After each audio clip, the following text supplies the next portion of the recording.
Good morning. I hope you can hear me okay. Looks like I got here just in time. I've got my first cup of the day. I've been up since 4:30 though, so but I held my coffee off till the last minute. Oh, so looks like Kimberly's here and Joni and Doreen. Hope you can hear me okay. Noreen says Vermont is snowing. Caddy says, good morning. Well, good morning to you too. I'm glad to see you're here.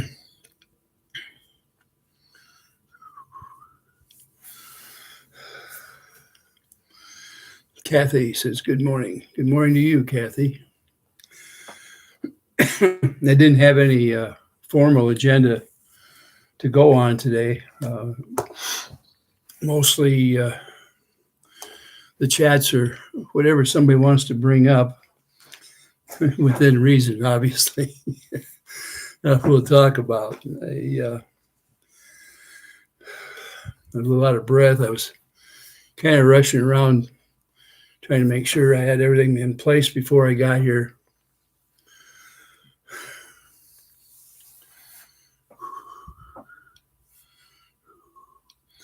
Jones says, I pray you got good news from your doctor.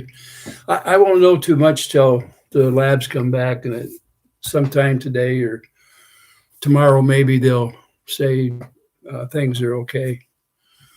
Things got out of kilter when my wife was in the hospital, and I forgot a simple thing like eating balanced meals on time and eating 3 of them a day. I didn't do that.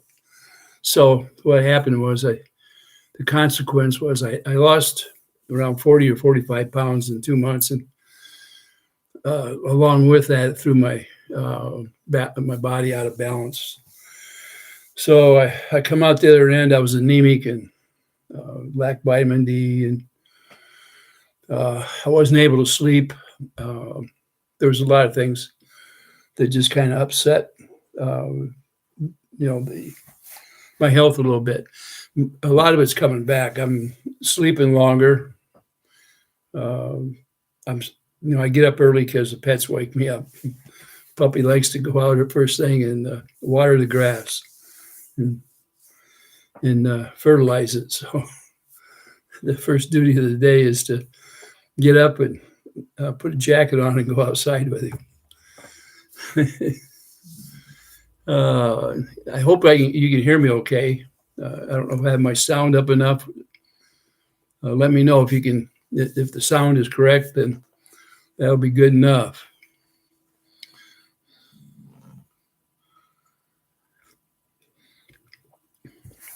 I think I have everything turned on. Yeah, it's turned on. Doreen says she can hear me. Great. Well, one thing I did bring up today, if you look over my shoulder, you'll see a United States flag back there. That was my dad had a full military burial when he passed away, and I was the oldest one in the family of the boys, and so I was given that flag at the end of the memorial. My dad was what would be considered a hero back in World War II as far as the duties that he performed. And it took him, he was in his 80s and he got a award that had been put in way back at the end of World War II, but he never received it till the end. It was a piece of paper recognition of his duties that he performed on a subchaser. He was a sonar radar technician. He believed in our country, and as far as I know, nobody could say anything wrong about our country in his presence without a fight on their hands. He was pretty edgy most of his life. But anyway, I brought it up just to kind of as a reminder when I look over my shoulder of what my dad represented, and the fact that how I had some of the feelings about the country, how I feel about constitutional rights, and the things that have changed that I can't control in any way. Only the citizens of the United States, the combination of the majority, can guide our country into whether it's the right way or the wrong way. My dad come back from World War II with people playing bands and waving the American flag, and everybody in uniform was welcome. When my generation come back from overseas, now I spent my time in Germany, but a good balance of the friends I went to school with came back from Vietnam. And people would look at our uniform, and most of us were not held in anywhere near high esteem when we came back, except by soldiers that went through the Korean War or the World War II. Other than that, our peers that we went to school with didn't particularly care for us. Matter of fact, a lot of them had signs of protest. The docks in New York, when I departed the ship and came back to the United States, was full of people that were mad at anybody in uniform. And we had been warned to leave those people alone. And there was shore patrol and special police out there to protect the people with signs to keep a disruption from happening. People in the uniform took a dislike to the generation that was waiting for them when they got home. And it stayed that way for a lot of years. And sometimes that hate that was generated back then, I think a lot of it was carried to this day of how people feel. Back then, people were more generous, and when I grew up, it was a different type of world than it is today. Today, everybody's looking for an excuse to get mad or walking around with a chip on their shoulder and things like that. In general, people back there didn't have a whole lot of money, and they didn't see as worrisome if you had food on the table and a roof over your head. You went about life and accepted the things that came your way and worked hard to take a step up because you were told that's the way to get ahead, was hard work and diligence in pursuing your career. So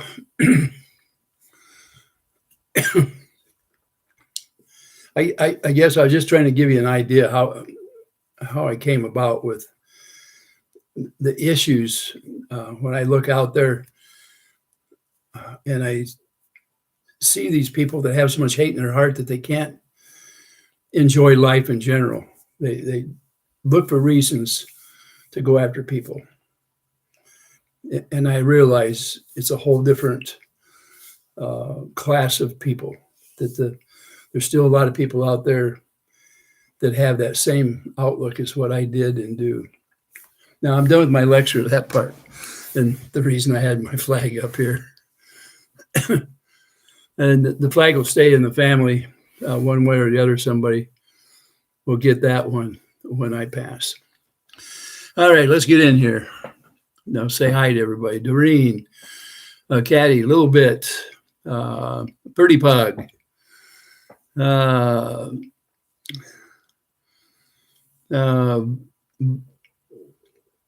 Bonda. I'm not sure exactly how to say that.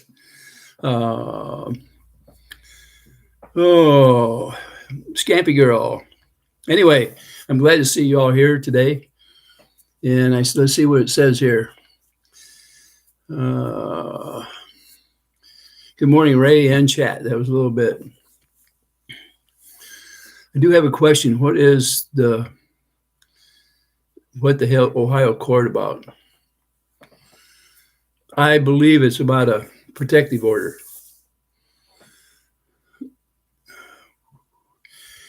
There's been some things going on lately. It was supposed to have been over, I think, in October. I haven't seen any paperwork saying it was extended. Somebody said it is. I don't know if they're trying to make it like a lifetime deal or however they're trying to extend it out.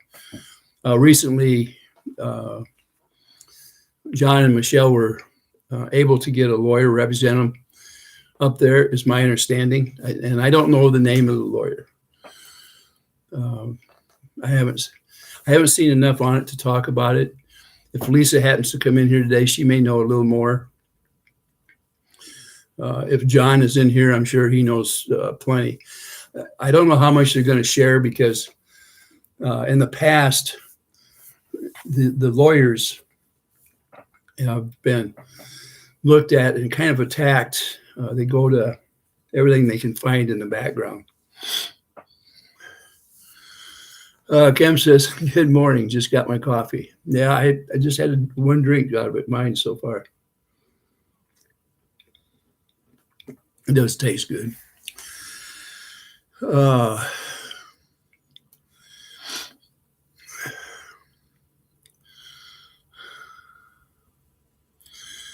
Says, Caddy says, I've been confused since there's nothing but threats from an HI. I'm not sure if it didn't get run out of thing on there, Caddy.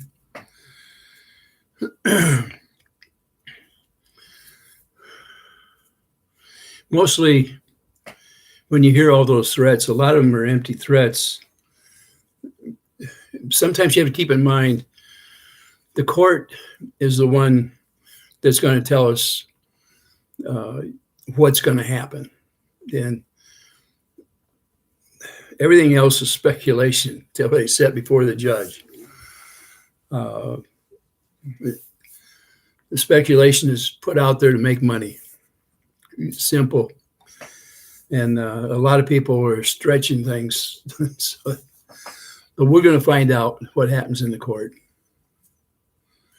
Yeah, it says, I think the court date is this week, so not extended yet. As far as I know, they're going to have something go this week. I don't know how it's all going to come out. Since there's a new lawyer involved, I don't know if the lawyer is going to ask for more time to go over the paperwork. It's been kind of a moving target. Everybody has had a different spin. Tony says, hello, Ray, and everyone else. Well, hello, Tony. He said this case should be dismissed.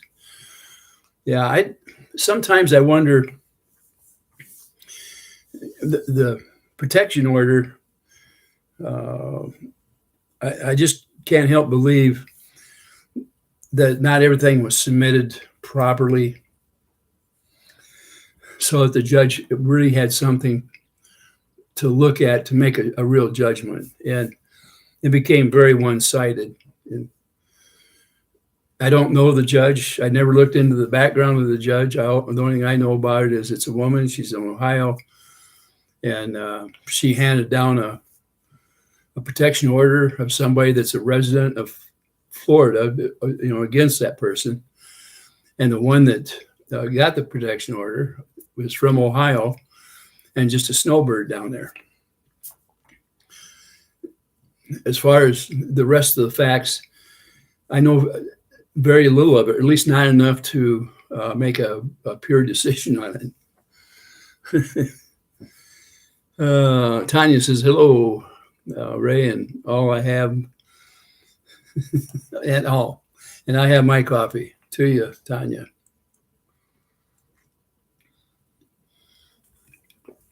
Hell and high water.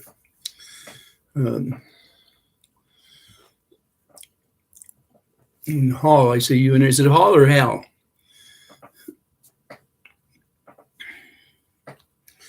Scampy Girl says very one-sided. That's my understanding, and from what I could see, it was, and the way it's been handled, I thought was unfair. The different videos I've seen, to include the one from Walmart, just show you how things can be taken way out of context. And I don't know what the judge actually seen, or if they've even seen the one from Walmart. And I don't know if the judge has actually seen all the reports or investigations from the sheriff's department down there in Levy County. You know, when you listen to Jeremy, he is pretty convincing in the way he presents it. And then when you look at the real facts and you look through all that, you see how unfair the scales of justice can be, and that without the representation of a decent lawyer, a person doesn't have a chance in civil court or in trying to represent themselves in a court of law trying for a protection order. Now, at one time, John and Michelle, there's John right there. He knows more about what's going on in that protection order. And I don't know how much he can talk about either. That's the other thing. We have to be careful that we don't ask the wrong question of John or Michelle and get them in trouble. Like I say, the lawyers and the court itself is where it really counts.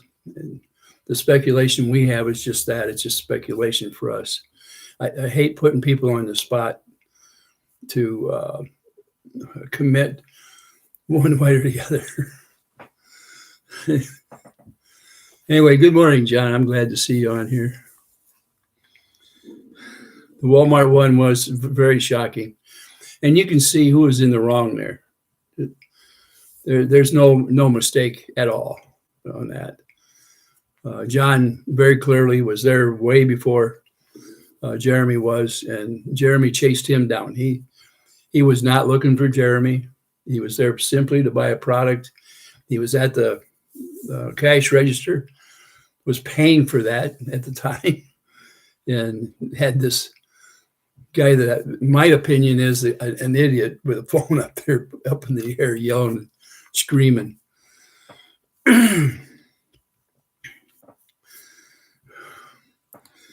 Let's see. And the other one that's been seen quite a few times was on the road in front of Michelle and John, where John was just out of the hospital, recovering from leg surgery, and he was using a walker and doing his best. I mean, it's hard enough to walk down there with a walker right after surgery, believe me. Measuring up for a fence, and you have somebody come up. Now, when you see the whole thing, you see where he came up and he actually comes over a little bit to the other, to that side of the road, and starts yelling about the 10 feet. And good, thank goodness, Michelle also took a video of the same thing, so that you find out just exactly what was going on, and you get a clear exchange of what was being said at the same time too. So I have to go along with John and Michelle. They were clearly set up on that. And then the one at the post office, Michelle wasn't looking around or anything. She went in, did her business at the post office, and walked back out and went home. And apparently George was on the other side of the wall or whatever, and they were filming Michelle. And they were making all kinds of remarks about, oh, she knows where her car's looking like, and she knows we're in here. Well, from what I could see, it didn't look like Michelle knew anybody was there. She did her business and got out of there. That's it. I don't know how we can add all those ad lib things in there and make it true. It's when people make speculation about you, that's all it is. The actual truth is she went to the post office, did her business, turned around and left and went home. That's honest truth. How could you get any more out of it unless you sit there spewing speculation? Dan says that's what narcissists do.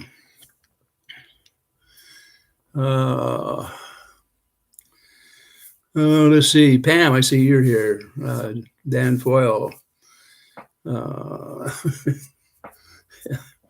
Yeah, she says JH is a pain in the ass. He's talking about people out here talking about their posterior all the time. You have to laugh because it's ridiculous, the things they try to put out there for everybody else to pick up on. And it's unfortunate that they expound in a manner that they must think everybody out here is at the wrong end of the scale of IQs. I don't know how to put it out there. The world they live in obviously isn't the one that I came from. Kim says, if you're so scared of someone and you see that person standing there, wouldn't you go the other way? I would. I mean, why would you purposely confront somebody that you're scared of? It's a good way to make something happen. And you don't want to do that if you fear for your life, as they say they do. 550 feet away, glass wall, a door between them. George's car was not there. Yeah. I don't understand why they come up with, I mean, they purposely made a video of it and put their take on it and then use that and try to get them charged.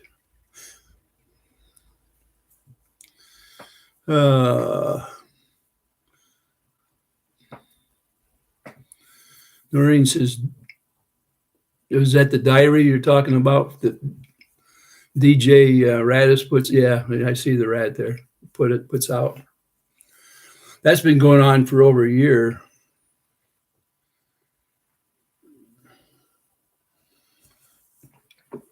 Yeah, Dan says if only common sense could be taught.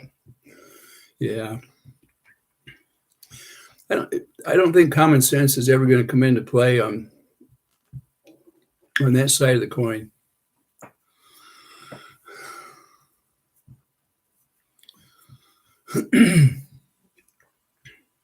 Yeah, I put it online first, and then they take it to the judge. Go figure. Yeah, you know, when I was served the papers for the court, they had it out there online before I had the papers in my hand. I'm not sure exactly what the distribution is. So I'm assuming that they must have got it from somebody else that was served papers to be able to get online and have it before any of us that got served had it. It's the only thing I can figure. It must be legal because they seem to get away with it.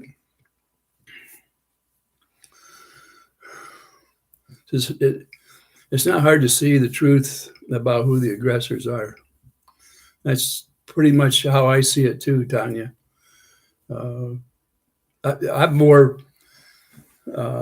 laid back when I look at this stuff. And most everybody is. They don't say too much until somebody attacks them. And, you know, they even come after the mods that are in the chat. And I think a couple of weeks ago, you see the threats he put out there online about anybody who opposed him and George. So that's pretty clear cut. What's up? What's up? That's Bearded. It's going fine, Bearded. I'm glad to see you here.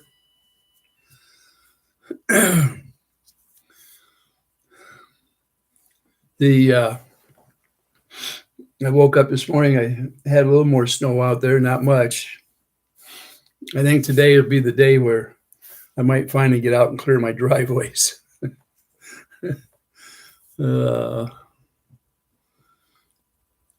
yeah, it says here, I bet JH gets a notification on his phone every few seconds with all the channels he watches and his cameras, etc. Yeah, yeah, I don't doubt it. But he keeps the charger awful close to that phone because I would imagine he runs the battery down multiple times a day.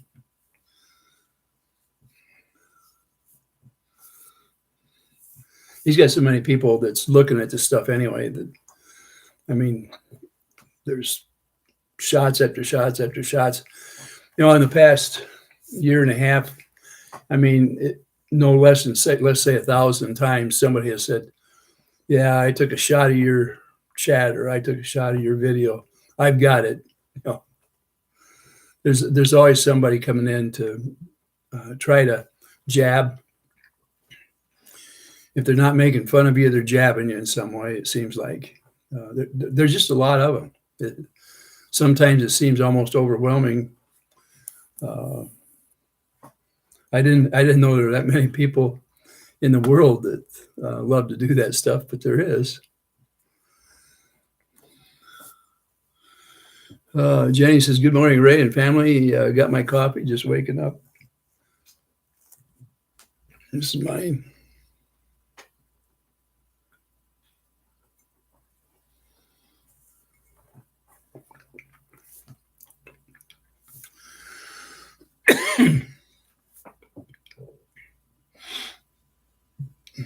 You know, there was, matter of fact, I just found out that there was some stuff out there from a person I thought I'd been on friendly terms with at one time or another, and kind of been pretty careful not to say anything.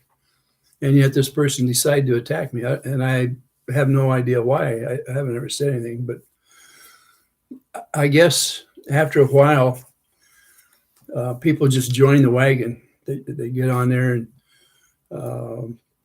it doesn't matter what they really think. They're guided, you know, into doing that, following the goat. It's really too bad. A lot of times when I find out people aren't really what I thought they were, it bothers you a little bit. I mean, life goes on. You just have to go on too.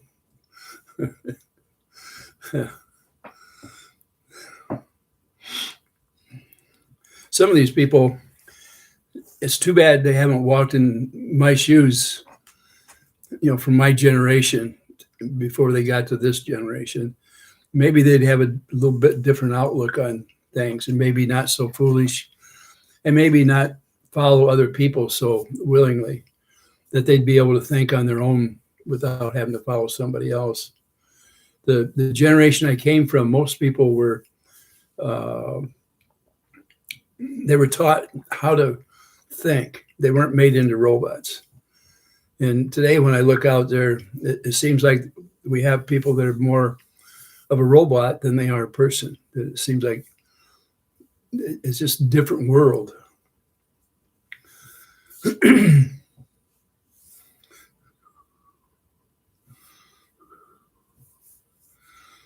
Oh, Nine Chins is in here. I didn't see you.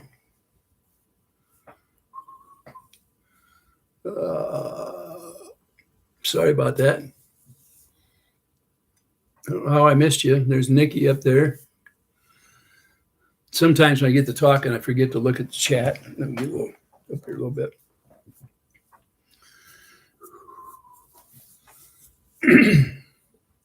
Larry, Tony said, hey, Bowman Creature, don't forget, thumbs up.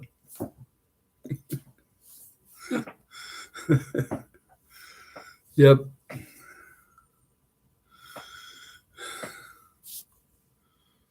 Yeah.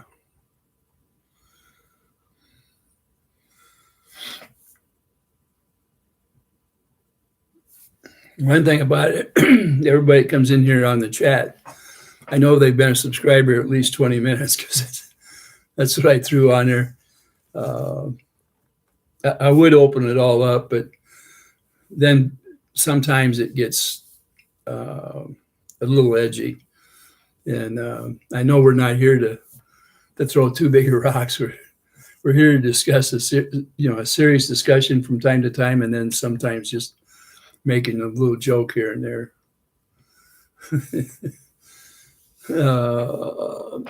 Vonda says, I'm Generation X. I basically raised myself.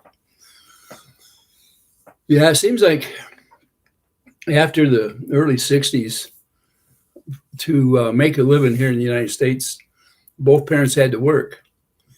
And one of the things I always tried to figure out was if they have to work, who takes care of the children?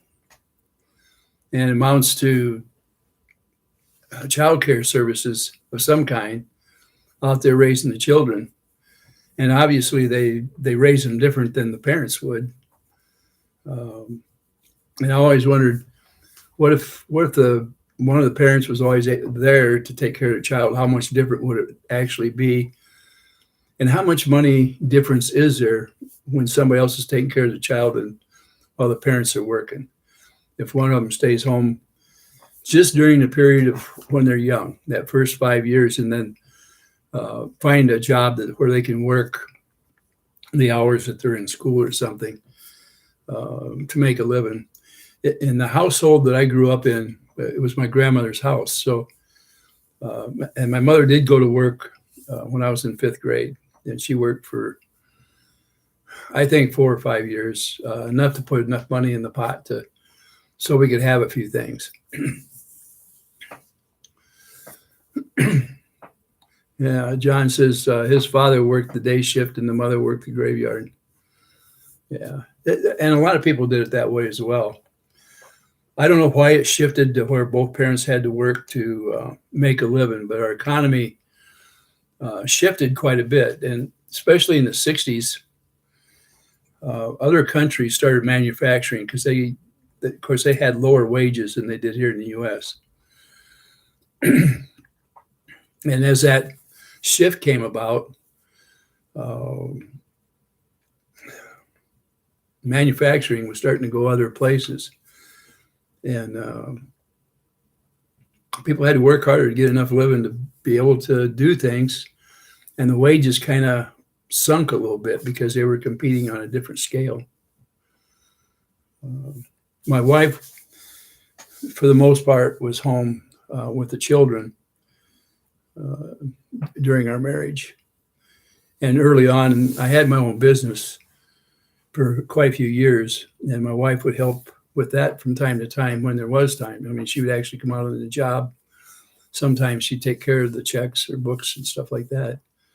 It just kind of depended back then. And my boys from time to time helped me once they got into high school, but then they had other jobs that they did. So they've took their turns working for other people as well. Mary says, yeah, the grandparents raised the kids.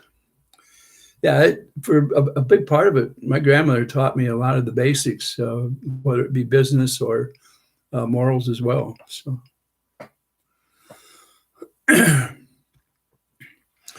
Vonda said that she spent a lot of time at her grandparents' house. I spent all my time at my grandparents' house. The house I lived in belonged to my mom's mom.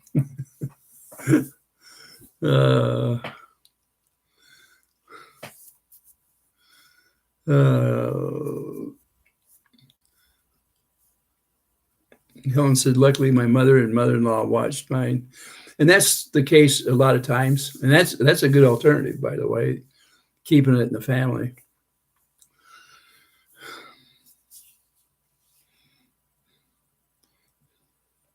Says all the drugs, sex, and Rick and roll occurred then. There'd be hours 2 to 6 p.m. Most dangerous hours, strictly.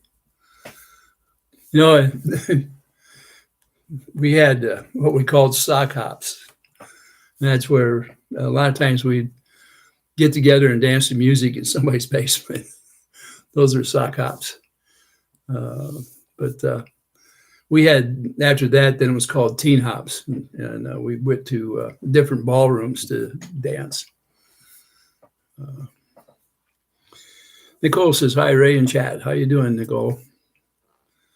The end of 2016, beginning of 2017, I had to learn how to do everything all over again. I had to go to school all over again in the hospital. Wow.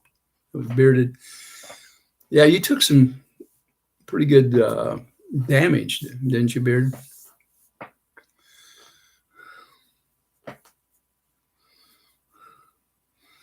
Yeah, Jenny says, my mother worked and we had chores. My grandmother was there when it got hard and made us feel good. Yeah, my grandmother was always the go-to person, especially for sympathy. But she was always fair. My grandmother was, and she tried her best to make sure we had a business head. She was very intelligent, understood business, and taught us how to count money, how to count it back, the value of it. She actually was our first boss. We went out and sold she would make doilies, and us kids went out and sold them, door to door. And Bobby says, I was a latchkey kid.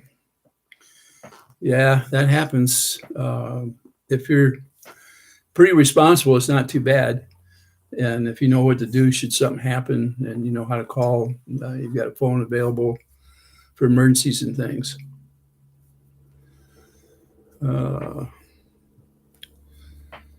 Nicole said, my mom stayed home with us until grade school. Then my aunts picked us up and watched us.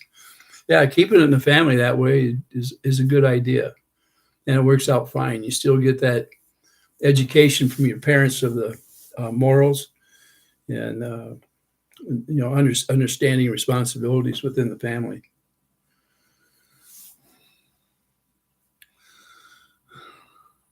Yeah. Jenny says it's pretty much the same thing, that her mom taught her responsibility and love, and grandma was her backup and had good support. Yeah. I think grandparents are an important part for a child when they're growing up. Grandparent normally is a little easier going, and they've been through the fire multiple times by the time the grandchildren come along and are growing up. Grandparents have the tendency to be a little more forgiving over little things and stuff. So,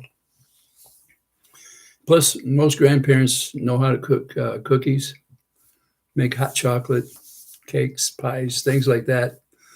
So when you get home from school, there's something warm waiting for you for a snack. So my kids love to have a cookie and a glass of milk when they come home from school before supper, if you can imagine.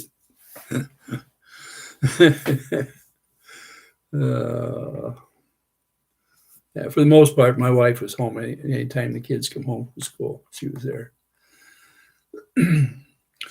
I think we were the last of the generation where the parents were home and for the children when it was needed. Finances changed the whole concept of raising a child.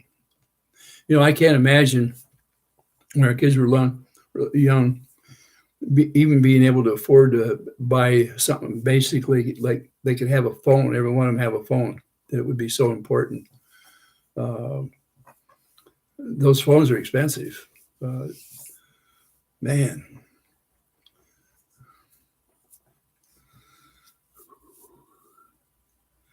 And then having a tablet, tablets are expensive.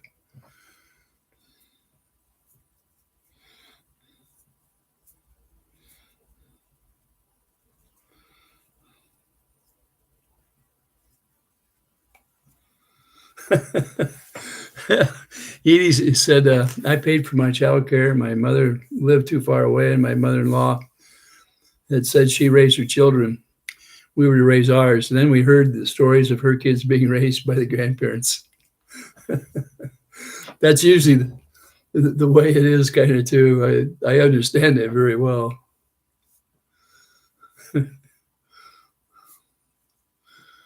Bobby says, I was a single parent to 3 children, but we were so poor I qualified for subsidized daycare.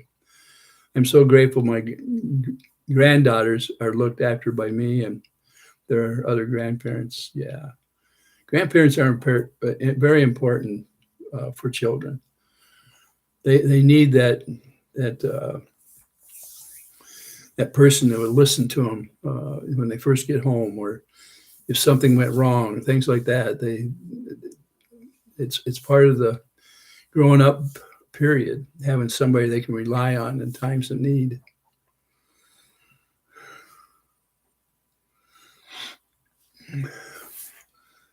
Edie said, it's okay, though. I did not have to say thank you. Yeah, it is very hard on a child, especially if a child actually hears a grandparent say something about, I raised my children, you have to learn how to raise yours. If a parent's working, obviously they can't be in 2 places at the same time. And the necessity of having a job is just that. You have to have a certain amount of income for basics. And a lot of times both parents are going to have to do that. And it's very hard in today's world.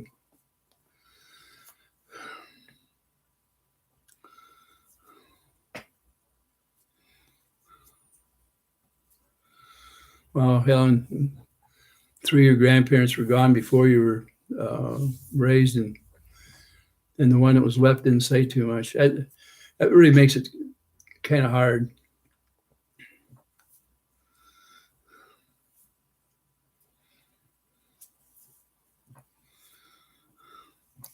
Says, Doreen said her dad's parents died. His grandmother raised him when he was a teen. And when he was 20, his grandma passed.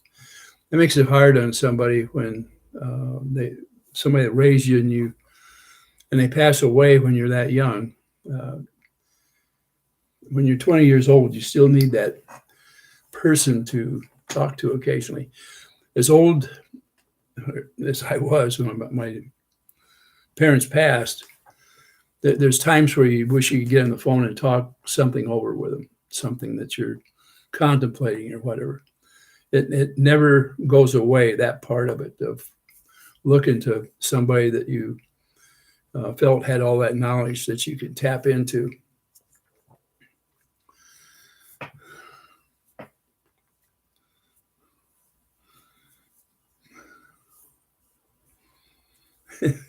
Yeah, Doreen says her parents. Well, no, that's not what I'm looking for. Oh, here we go. Jenny, her grandparents were from Italy, Ellis Island. They learned hard, and we loved all their stories about their lives. They showed us appreciation and strength. Yeah, both. Like my dad was raised on a farm, and it was a pretty big farm. So I learned a lot from his dad and his mother. My great grandfather retired when I was about I think 5 or 6, and he moved right across from the alley where we were at. We could actually see the farm from our door that he had. And my grandmother was born and raised out there. So and my mother had been out there a lot, when she was raised up, because that was her grandfather's farm. But they all had farming backgrounds. I think that's what made them all such good hard workers. You don't live on a farm without learning what elbow grease is.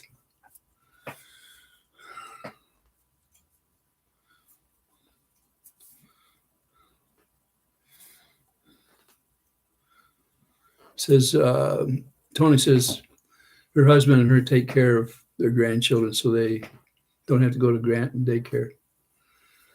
And she understands that not everybody has that option. Yeah, it doesn't always happen that way. Years ago, it was a lot harder to buy a house. And so families a lot of times lived together, the generations of the family. When I look at my grandmother's house, my grandmother and my parents and then us kids, we all lived there together, and we loved it. when you grow up in that atmosphere, it's not bad. Sometimes it's hard when, let's say that you grew up and your grandparents had their house and you're over here, and then all of a sudden one of your grandparents becomes dependent on you, and they move in, and all of a sudden it feels like they're imposing on you a little bit. The ideas are different, and the advice, and sometimes it can get kind of squirreled away. But when you live in the same household from the very beginning, I think it's healthier, and I think it's good for everybody involved. And I think grandparents, they actually live longer when they're around the generations being raised together. I just think it's a good thing all the way around. Some people say it's inconvenient. I guess I never looked at it that way because it wasn't that way in our house.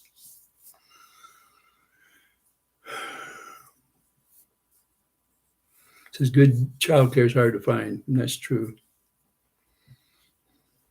The responsibility of taking care of somebody else's child is a tough one to take on, especially if something happens. I know there was a friend of mine, and he was getting up there in age, and they had I guess you could call a baby later in life, and they both had worked somewhere. They're trying to get ahead, and they had their child in childcare, and I think it was with a relative, and the baby died of that sudden death syndrome. They couldn't really figure out really what happened. And, there was a little bit of hard feelings over the whole thing within the family structure. So it's very hard if you're taking care of somebody's child and something bad happens, or an accident, because those things do happen.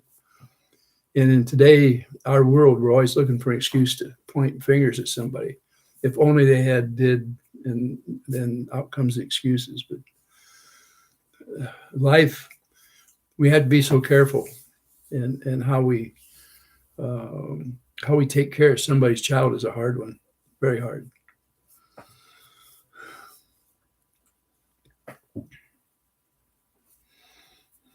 Wow. Vonda says that her sister-in-law is in a nursing home right now because her kids didn't want to help take care of her. She's only 64. Man, that makes it's heartbreaking. I know all the excuses that are used.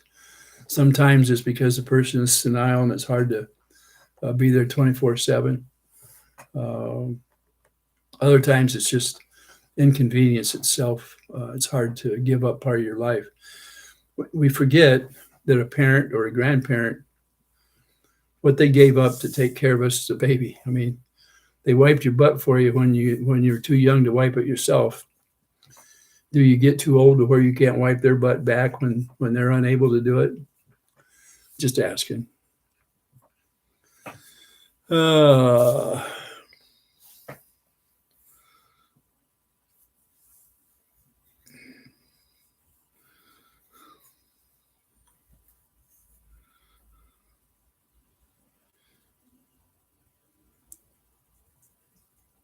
That current Cheos, that flag was my dad's. That was on his casket when he passed away. He had a full military service and burial. And I brought it up today, explaining a little bit about my father during World War II, and where some of the thoughts that I had. And, I went in 2 weeks after I turned 17, I was in the military. And 6 months later, I was in Germany. Not a lot of people from my generation didn't want to go in the military. Some of them run off to Canada. A lot of them were burning their draft cards. It was a generation where they felt that this country, with all its freedoms in it, owed them a living, and that they owed nothing, that the freedom come free. And that's not true. It does not. And people today, to this day, still feel that way. And they like to impose their misuse of the rights on those that fought for them. I have more people talk against me because of being a veteran than they do for me when it really comes down to it. And you look out there right now, the fight that I'm in right now, there's hundreds of thousands of people that are mad at me for my stance.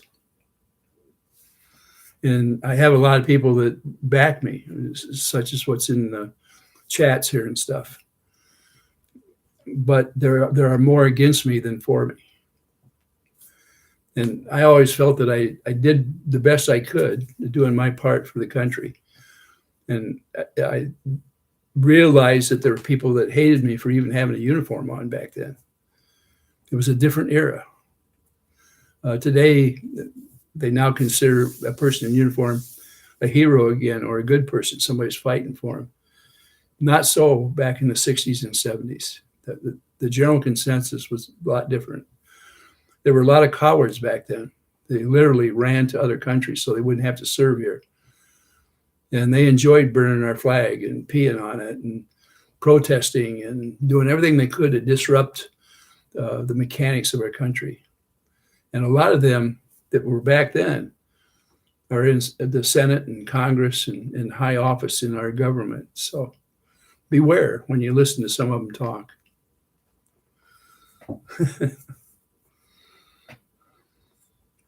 Bearded says he's not mad at me. Thank you, Bearded. It's not just me that they were mad at. It was what I represented. I guess I really shouldn't have said me. That was selfish. It's what I represented at the time. I felt our country was superior to any other country out there. I honestly did. And I can't imagine allegiance with any other country than this one that I live in. I still believe in this country wholeheartedly. The fact that I'm in this fight right now is mind-boggling. And I'm laughing at it because it's so silly. How can you have a neighbor dispute and have that many people chasing you down the street? You tell me what kind of sense that makes.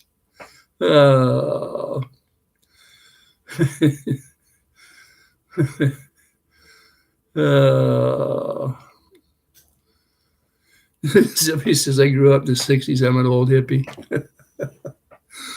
Oh, you a hippie or a flower child? I remember when I come back from Germany, and I had a haircut similar to what you see right here, right now, but my sides were shorter than they are right now. But combed this way, obviously there was more hair, and it was darker. It was almost black. And I looked out there, and I seen people with long hair walking down the street, and you couldn't tell from the back when they were walking down the street if it was a man or a woman a lot of times. I had never seen that many people with long hair. And it could get disturbing because you didn't dare whistle at somebody unless they turned around. You could tell if it was a woman or not. And I know that sounds kind of funny, but I'm telling you, when you're used to seeing women and men dressed in a different way, then all of a sudden the women start wearing pants and men are wearing, well, they're wearing pants, but they're kind of tight, and a lot of them didn't have pockets in the back, and they had hair, long hair. It was different. When I went into service, people wore flat top DAs. I don't know if you know what that is, but it's, the short hair on top, flat. DA was short for a duck's ass. You combed it back, looked like a duck's butt back there. And otherwise, they may have had something like Elvis Presley's haircut, and maybe even a spit curl, if you know what a spit curl is. But girls wore a lot of times pleated skirts. And I guess when you're raised that way, and then militaries, everything was short haircut, and they're very neat, and you come back and it's different. And a lot of the clothing was sloppy. It wasn't tailored. We had the Ivy League look when I went in, and I wore all Ivy League clothes. That was our attire. Good morning, Lisa. Lisa is here. If you have questions for her, now's your chance. Oh, glad to see you here.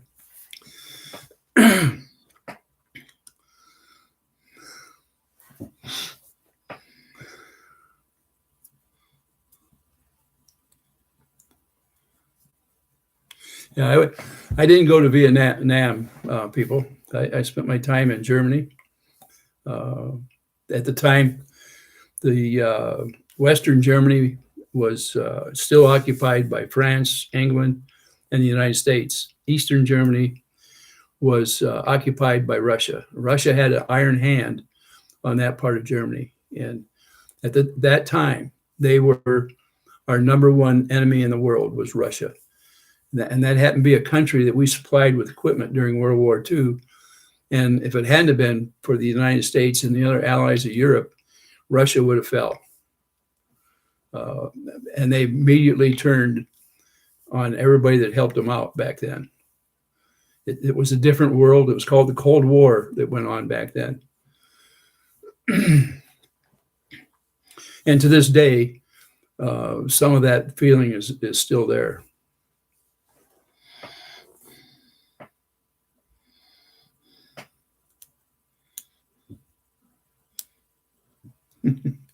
Yeah. Well, the time I spent in Germany, I made a lot of friends in Germany. There were some people in the country that were in their 50s or maybe a little older that still had some ill feelings, but they didn't express them that much, very, very seldom. Most of the time, because there was a generation that had passed since World War II, it was more of a friendly atmosphere. The country was pretty well rebuilt. It was a country I really respected. You can't imagine a country that was that clean and was able to rebuild itself. And they paid back their World War II debt too. They were one of the few countries that did. And I think they paid their debt back before any other country did. And some of them to this day haven't. So, it's all forgotten now pretty much. When the two sides of Germany come together, by then it was pretty much two different cultures. The people that were under the Russian regime, the dictatorship that's there, they had a different outlook on the world itself. And of course, their rights had been so much different than the other side. In reality, even though Western Germany was occupied, you wouldn't know it by the way the country was run, because each country had backed out pretty much as far as trying to tell Germany what to do. But they had an obligation to protect that part of the country as long as they were there occupying the country, and they did that. And Germany built their own force back up, rebuilt their country, all the stores, all the buildings, countryside, and brought it back. By the time I got there, there wasn't that many remains from World War II there. There was a little bit of what they call tiger's teeth out there to keep tanks from coming across, and some old bunkers that were still partially intact. And once in a while, if a building stood the test of time, it still had maybe a few bullet marks in the stone or brickwork. But that was it. Other than that, everything was hunky-dory there. I respected the country completely. They really did a job and did it well.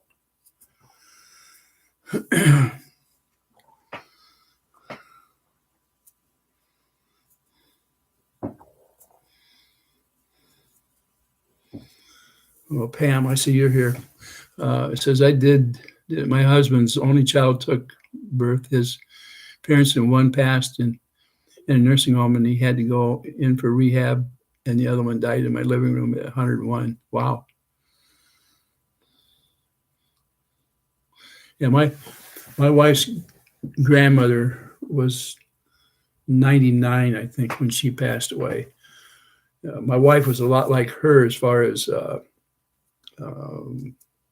the things that she did and the things that she liked, habits, and they looked a lot alike, and they were about the same size.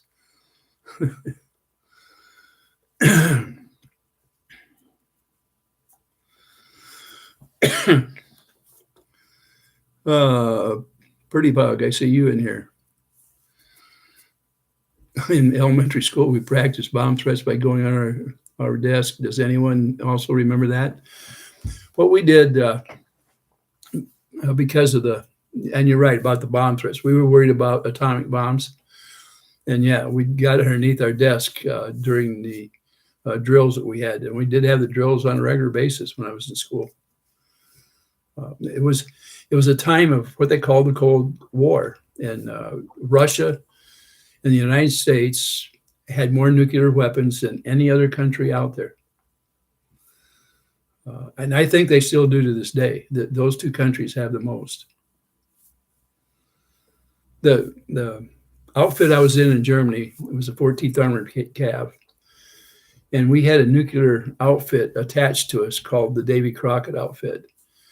And basically, it was an outfit that had nuclear rockets, the smaller rockets, mounted in the back of their Jeeps. And you could see them in our parade ground out there. And anytime we went to the field, they were part of the armor that we took out there with us.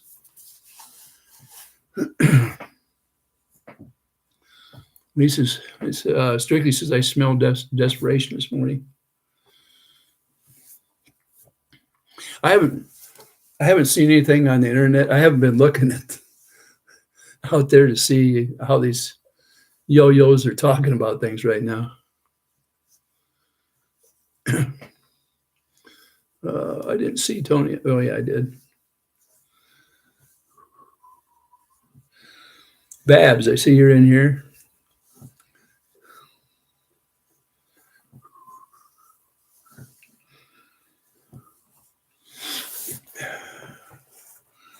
I didn't get paid any attention today from Mr. Hales. He didn't come in here, so I guess he didn't want to face off against John this morning or Richard. Let's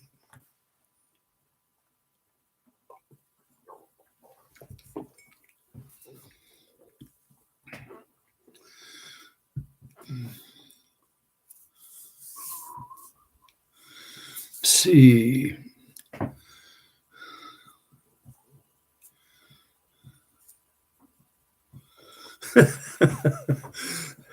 You're right, Lisa.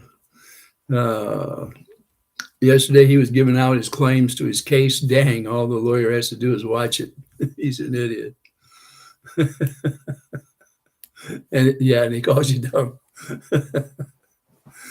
The problem with him, the reason he says all those things is if he didn't pay himself on the back, nobody else probably would step up and do it. The thing with it is, he's doing it so much, I'm surprised he hasn't hurt his arm in some way. I mean, how many times can you pat yourself on the back before you start aching or break it or something? It's just, he must walk around like this all the time. Oh, Lord. Vanna says, my RV is getting a workout today from the wind here in Central Florida. I think we're about to get some storms. I think it's going to tear my awning off. Boy, I hope you don't have your awning out there. You always want to keep that in during the wind.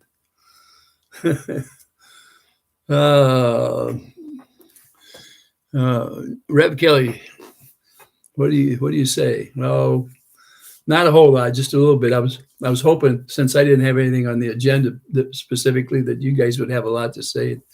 I just pull it out of there and say it for you. This is actually my first cup. I saved having the first cup till I was on here. I had so many other things I was doing this morning, and then I had a apple fritter, if you know what that is, and a glass of milk. That was my breakfast. And by the time I got the coffee made and got in here, put my computer in here and got it going, I set this down 2 minutes before I was going to come on. So his post today, Ray, you got to see it. Judge Candy O'Connor, here's a post just 3 days ago. This is your plaintiff Hales. Wake up. Wow. I'll go on there and look.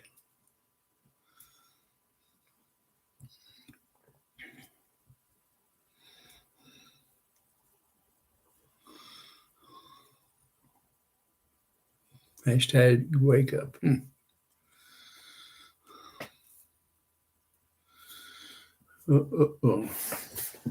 Magilla Gorilla. What was your favorite food while in Germany? They had, and this is the truth. They had some meat on a stick. It was about 8 to 10 inches long. They called it Shashlik. And it was kind of in a, not necessarily a gravy, but, I don't know what you call it.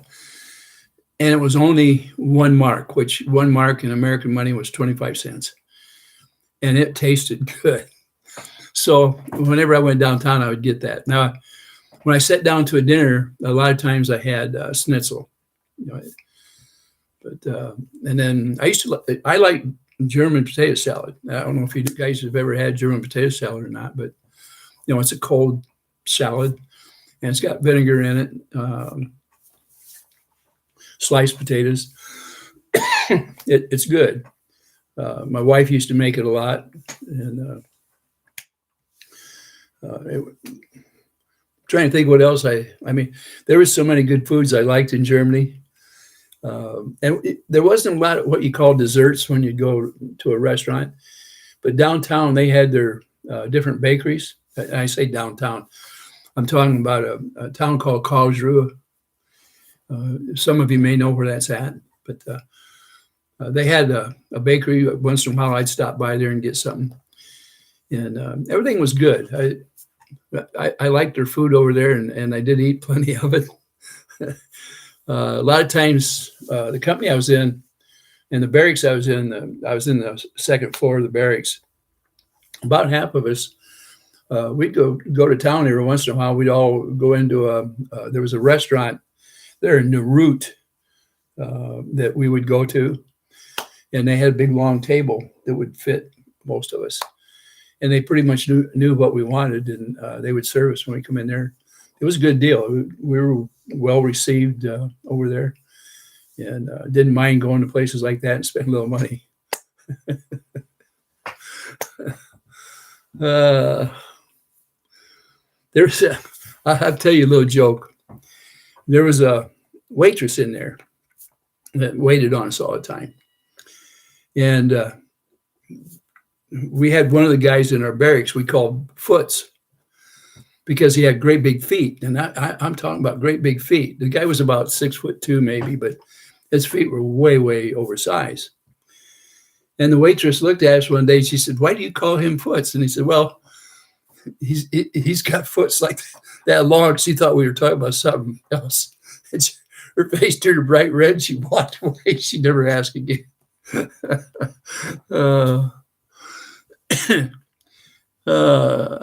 To Lisa Scampi, he literally proved he is a boy within the past 3 days of his own channel. Couldn't ask for better to show Judge. Yeah. I don't have a German restaurant real close around where I'm at here that I'm aware of. There could be. We have a little Dutch town near here where we have restaurants and stuff.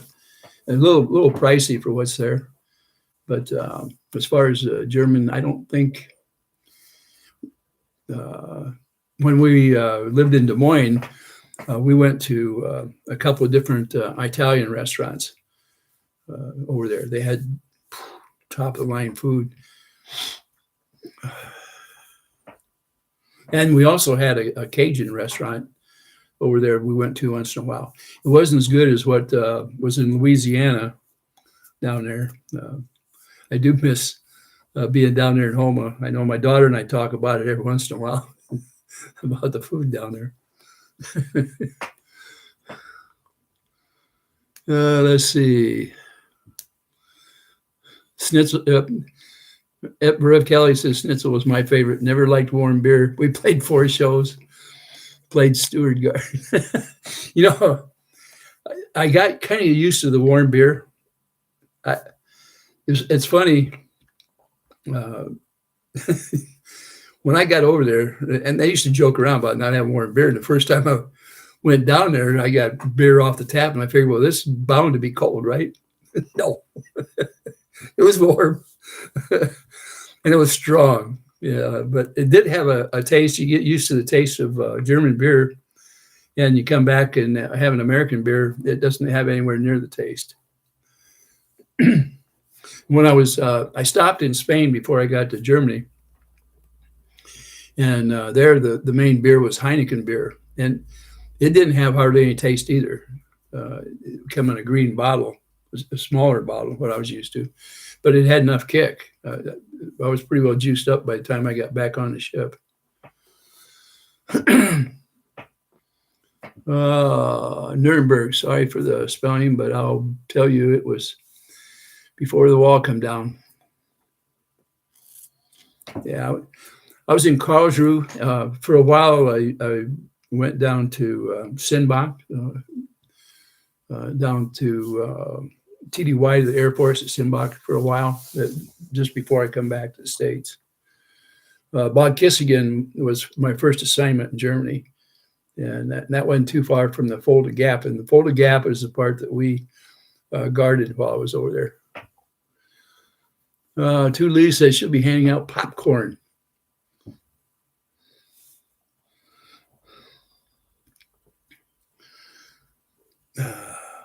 Rev said the largest dance floor this side of the Atlantic. A short post, so mean. Posted 35 minutes ago. What was that? JH posted something up there a half hour ago.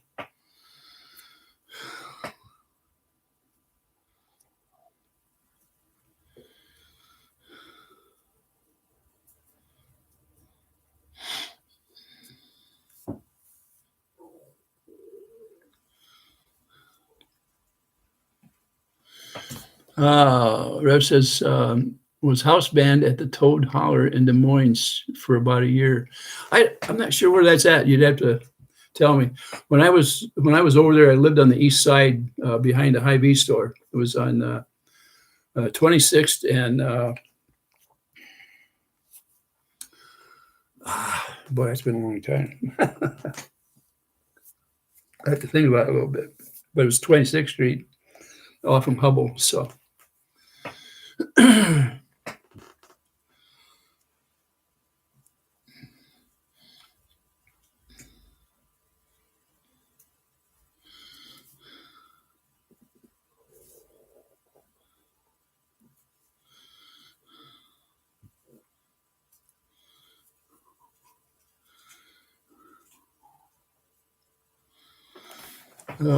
said your drummer was an older guy and so was the driver drummer. Said we have time to visit a concentration camp, and needless to say, he left.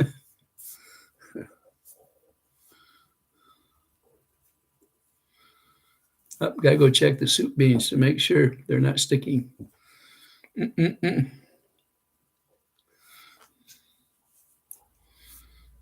House band at the Toad Holler sounds like would be a good movie. It does, doesn't it, Helen? 14th and Army Road. That's where it's at? Okay.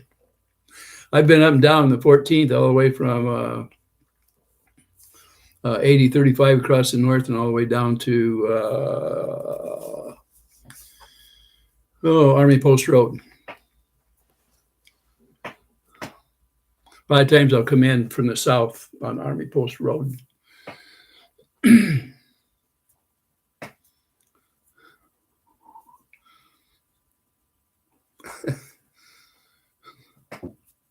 A spider comes down and sat beside you, Scampy girl. Oh, Tanya, says John Cook. Yes, John, I make my own kettle corn. You know what I'm hungry for? Some caramel corn. I haven't had any caramel corn in a long time. And here, October, got past me, and I should have went out trick or treating. I'd have got all the caramel corn I wanted.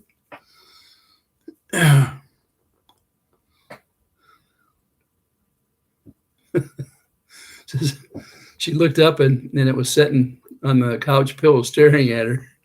The little black thing, he's gone. Just so it don't have that red diamond on it. Those are the ones that make you sick if they bite you.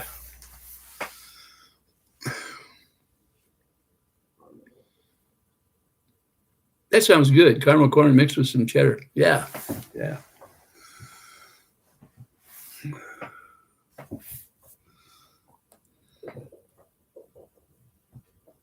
What, John? When is the date that you guys have with that court date? Sometime this week, isn't it? Somebody in the chat earlier on was talking about it.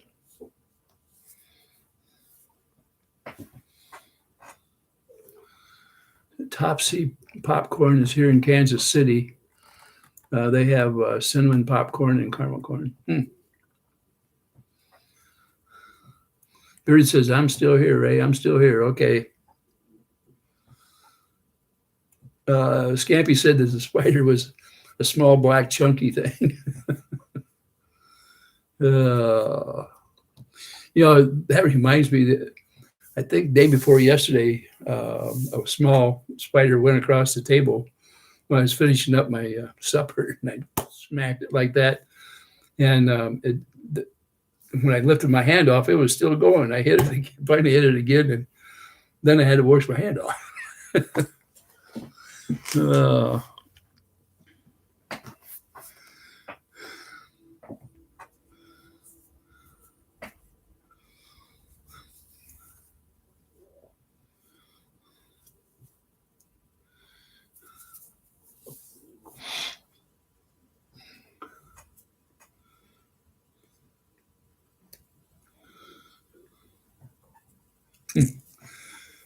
Jenny said her grandmother worked at a candy factory, always had a drawer full of candy for the grandkids. Yeah, my grandmother always had like a Milky Way or Hershey's chocolate bar. And of course, she would hand pieces of it, not the whole candy bar out, but pieces. She had diabetes, so she always kept a chocolate on hand in case she overdid the insulin for some reason. Rev says he played the USO shows in the 80s. You know what? At one of the USO shows there in Naruto, I got to see Brenda Lee, and I still have a picture of her from when she was on stage that night. And it was right after she got married. She got married a couple of months after I did, back in 1963. I got married in January, and I think she got married in like March or April. And her husband was actually on the side of the stage with her, along with, I think her mother was there. And she did, when she finished up her show, she did talk to a few people from the stage itself as they'd come up and come around. So.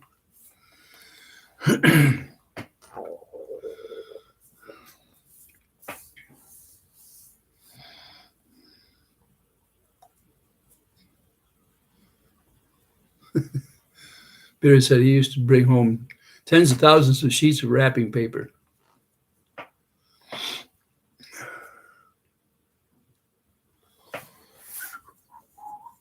Friday the 5th. Okay.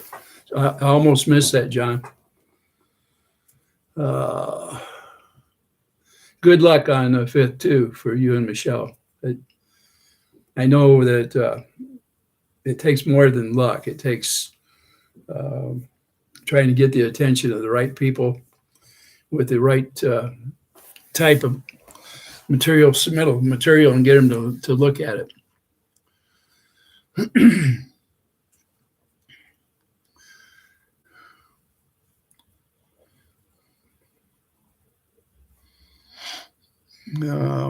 McGilla Gorilla is asking John if he's allowed to show your own videos while in court.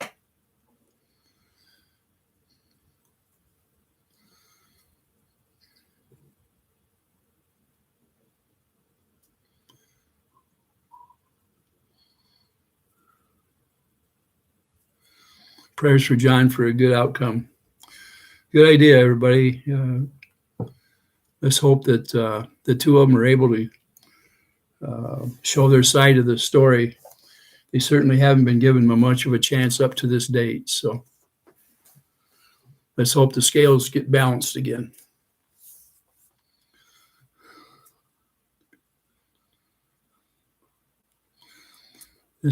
John said, this goes to anybody asking me about the PO. I am not answering any questions about it. Yeah, so don't put John on the spot out there if you can help it.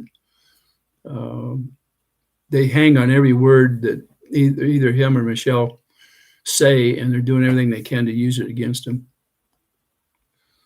Noreen said she heard my growling stomach. It was growling a little bit. I think all I had this morning was an apple fritter and a glass of milk, so it probably is acting up. Yes, Phyllis, that was a flag that was on my dad's casket, and he was a World War II vet. A couple years before he passed away, he was invited to a service up at where the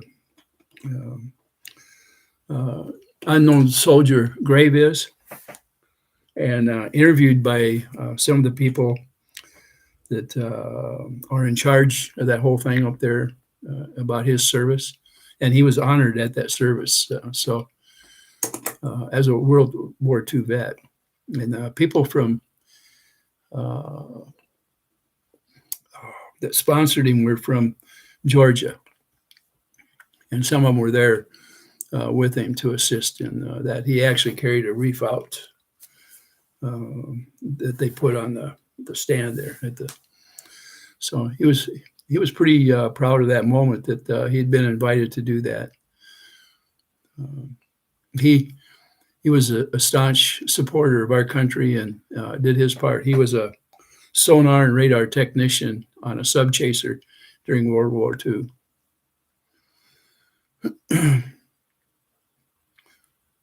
I also have one of the shells from the 21 gun salute in there. The brass was handed over to me during or after the ceremony.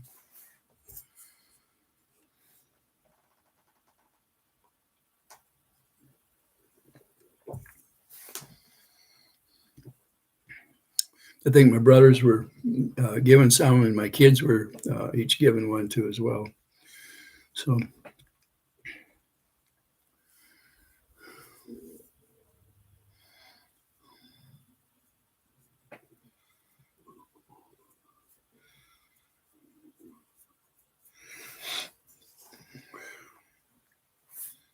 the people that served in World War II, they sacrificed a lot. And back here in the United States, they found out that the women back here could run a factory and supply the equipment it took, while their husbands and fathers and brothers were over there fighting in the war. Their wives and sisters and mothers and stuff were back here in the factories building the equipment so that they could do that. Everybody in this country sacrificed in the effort to get that thing over with. Let's put it that way. It was a tough time when we got involved in it in the first place. They pretty much destroyed our Navy at Pearl Harbor. And it took a while for the United States to rebuild what they had as for a structure to even fight a war. But what a lot of people forget is it wasn't just us. We did supply a lot of equipment for other armies to also fight in the Europe theater. They finally defeated Hitler back then and Japan, and brought an end to everybody that was, a lot of people lost their lives, let's put it that way. A lot of times I feel that politicians start wars and the citizens fight them.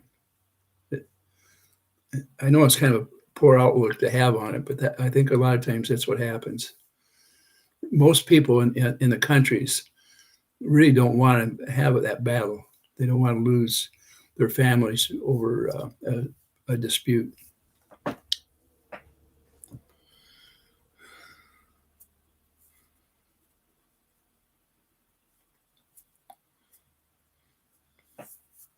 Yeah.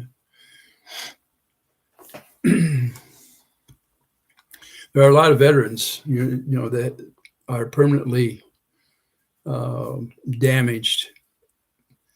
And a lot of that happens today as much as it did during the World Wars. When you go over to help countries out and you're in American uniform,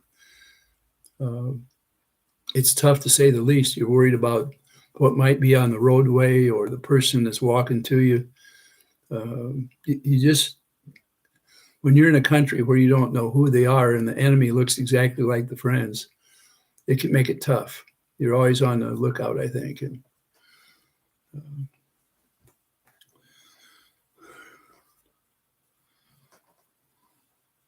yeah, that's pretty much it. I really believe that a lot of wars should have been able to have been stopped.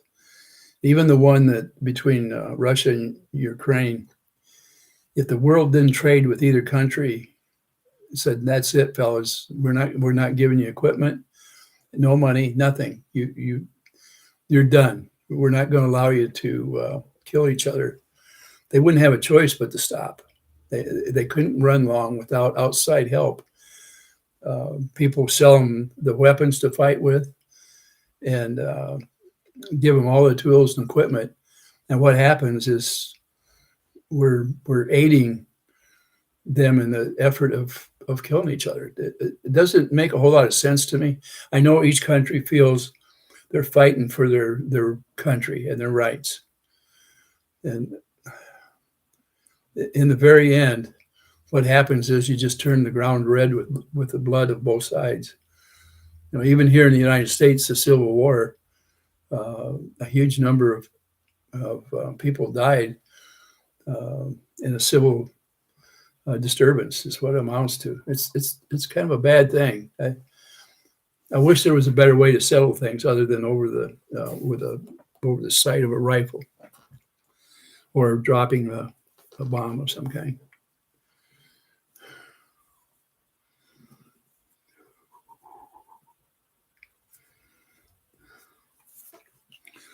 Yeah, John says we treat our vets so poorly, it's unreal. We treat them pretty good when something's going on and we need them. And then when they come home and they're missing a leg or an arm or they need equipment for the rest of their life, sometimes it's very unfair what they run into. A friend of mine ended up losing part of a leg in World War II. I used to live about half a block from him. This goes back when I first got married. And he had trouble, his leg was really like a peg leg. I mean, it didn't have what you call light working equipment on it and stuff. And it was tough for him to get refitted and get the care that he needed from the Veterans Administration. It seems like after a while, it's almost like you're forgotten if there's no need for you. I know that it takes quite a while to get in to see a doctor with it. It wasn't too long ago. I got a call. I think it was the beginning of this year. And they called all the people that were on record as being veterans. They got my records out of, I think, Fort Des Moines.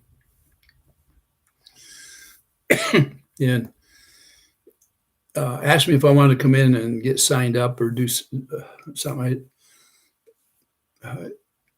Since I wasn't in a war, even though I'm a veteran, they will give you help but your income has to be so low to qualify, to get things. And I wouldn't mind getting my medicine from the veterans, except that really the income my wife and I had was more than what's allowed to get assistance. Uh, I could get signed up, I'd be just a number on a sheet of paper is all down there. I talked to him for a while, a couple of different times, and I explained to him, I said, well, at this time, I'm just not interested. If things changed, I'd go down and sign up for it. My son was born in Iowa City at the Veterans Hospital there. Back when I was in the military, they came under military jurisdiction rather.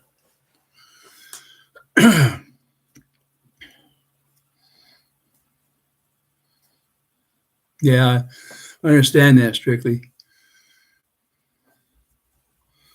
Yeah, a vet saw combat, can't get a knee replacement. They offered him a lift for a wheelchair instead. Yeah, that's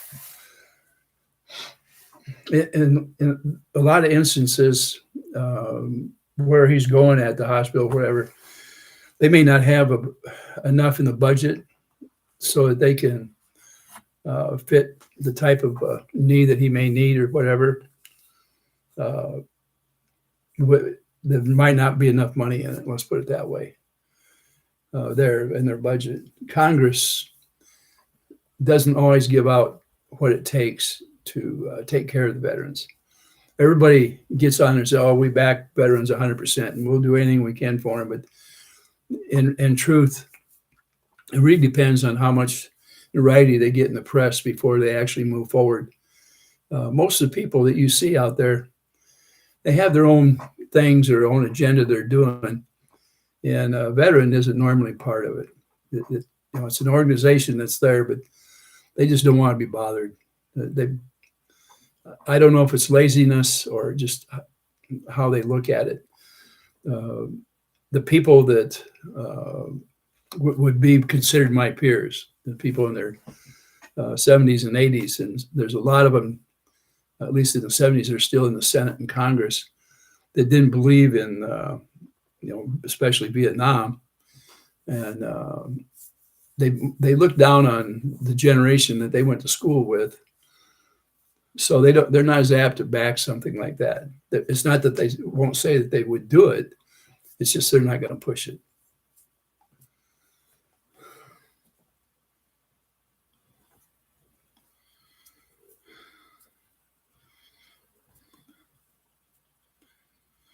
Tanya said that she raised her children in Iowa City. Yeah. I know Iowa City pretty well. Even when I was a teenager, I used to go down there quite a bit, especially when there's so many gasoline wars. I can remember going down there and getting a tank full of gas at 14 cents a gallon. That was back in the very early 60s.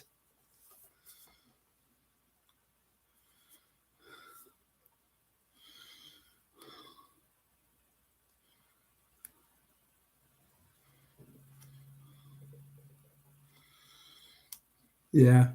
Melody said that her husband had both eyes for cataracts done at VA. It took a year to get them done. They did not charge him a cent for medicine or surgery. I've had cataracts in both my eyes, and my Medicare paid almost 100% of everything that had to do with my eyes. And recently, I had to have, I think it was this eye, no, both eyes. I had the cataracts cleaned up again. I have implants in there, lens, and they cleaned them up, and I was able to see pretty darn good again.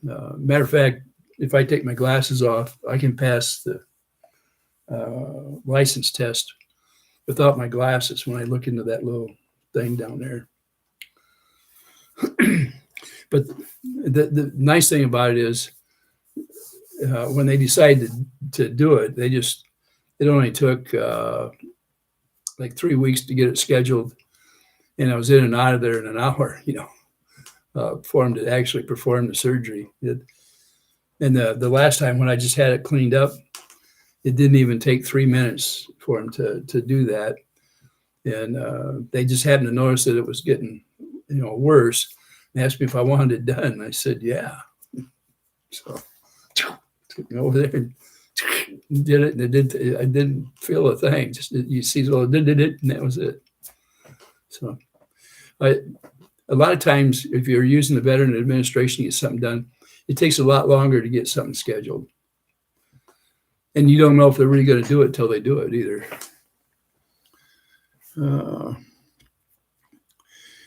It should be America and American people first, and then if there's extra, then hand it out. Yeah, I agree with you, John. I don't know how it got out of hand where, this open border stuff where it turned it wide open. It's going to take a long time before we get that mess straightened out.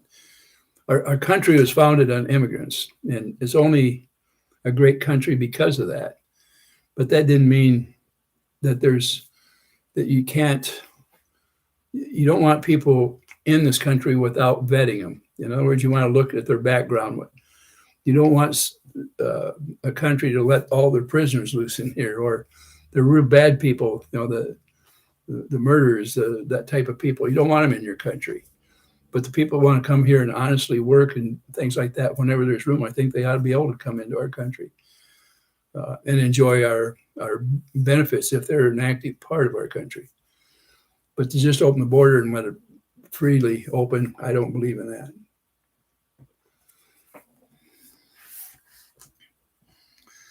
that. Let's see.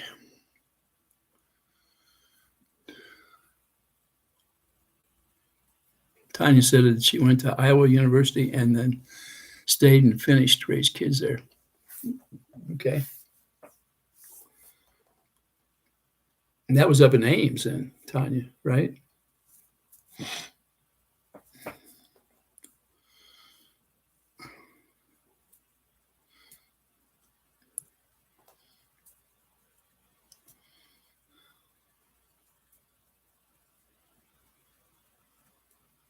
Yeah, Nicole says there's a lot of money going to other countries.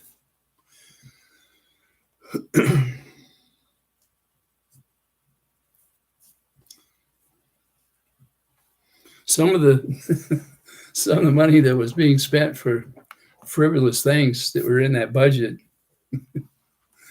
Elon Musk, brought it to the public and showed it. I was really surprised that how our money was thrown out there like that. Wow. Who'd have ever dreamed of the things that we were paying for? Oh, you're talking about University of Iowa City. Okay.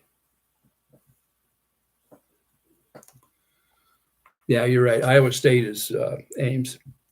University of Iowa is Iowa City.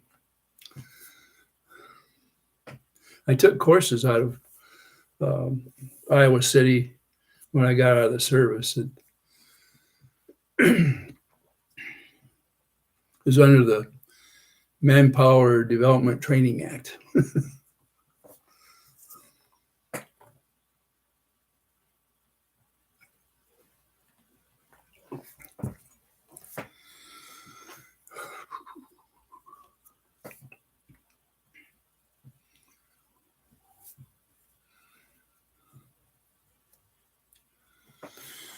Oh, Shannon said, good morning. Well, good morning to you too, Shannon.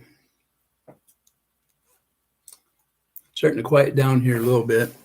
What time is it? It's 10 o'clock. So we've been on here an hour and a half.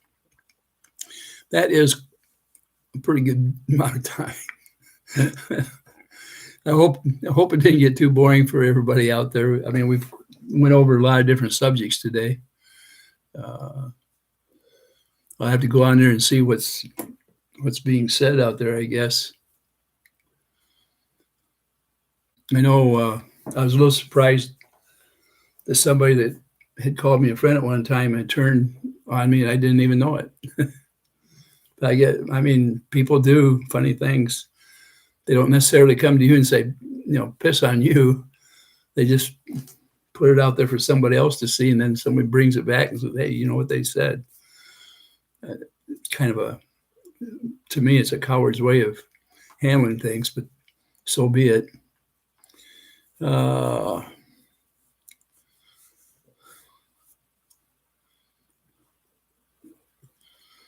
Strictly said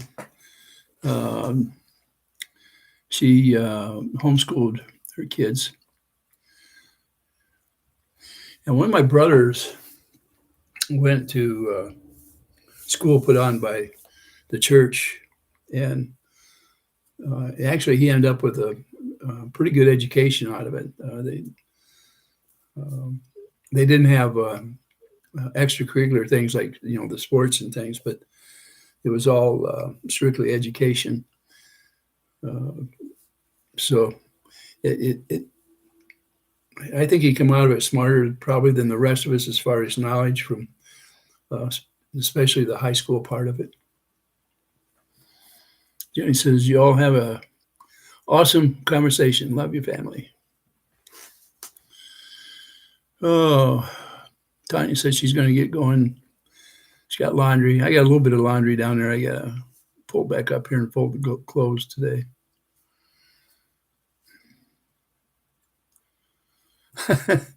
Your son's last English teacher told me that it wasn't important for him to learn how to punctuate. Only if he wants somebody to understand. He can't do things without commas and periods. And oh, my.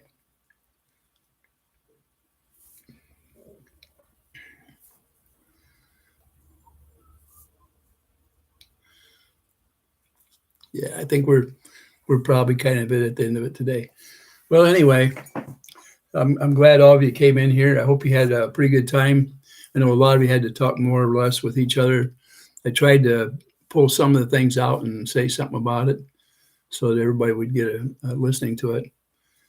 I don't know how this works, like when on those that are on a telephone out there. If you're able to see the chat, or if you have to just put it on chat and not necessarily the video part. What I do is I expand it up so that I can read it from where I'm sitting, and try to get in there and pull some of the big ones out. Bruce says, have a great day and have a great week, my friend. Peace from the Northeast. I